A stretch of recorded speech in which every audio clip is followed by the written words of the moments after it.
मौग मिलल बाड़े मरदा सखी नाही जो बना दबावेला। मौग मिलल बाड़े मरदा सखी नाही जो बना दबावेला। हमर चढ़ली जवानिया के हमर चढ़ली जवानिया के नहीं ललसा पूरा मेला। मौग मिलल बारे मरदा सखी नाही जो बना दबावेला। मौग मिलल बारे मरदा सखी नाही जो बना दबावेला।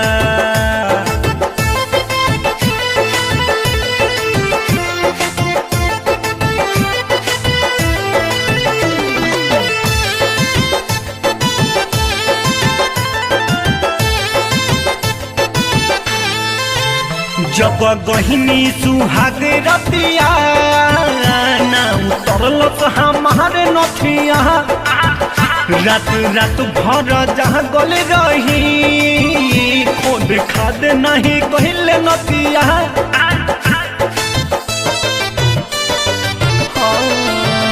जब गहिनी सुहाग रतिया ना उतरले हमारे नथिया। रात रात भर जहाँ गल रही खोद खाद नहीं कहले नतिया। नहीं अखिया मिलावे नहीं सीना से सटावे हमें खूब छछा नहावेला। मौग मिलल बड़े हम मौग मिलल बड़े मौग मिलल बड़े मरदा सखी नहीं जो बना दबावेला। मौग मिलल बड़े मरदा सखी नहीं जो बना दबावेला हो।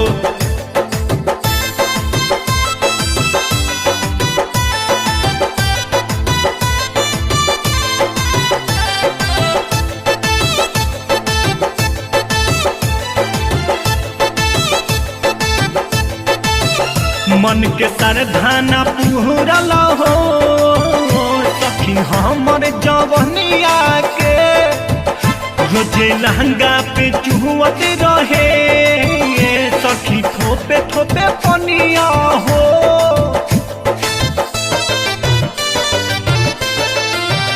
मन के सरधाना पूरल हो सखी हमरो जवनिया के। रोजे लहंगा पे चुहत रहे सखी थोपे थोपे पनिया हो। यारे सावन सहर गम लेवे खूब हर गम रंजित मनवा के भावेला। मौग मिलल बाड़े हम मौग मिलल बाड़े हम मौग मिलल बाड़े मरदा सखी नहीं जो बना दबावेला। मौग मिलल बाड़े मरदा सखी नाही जो बना दबावेला।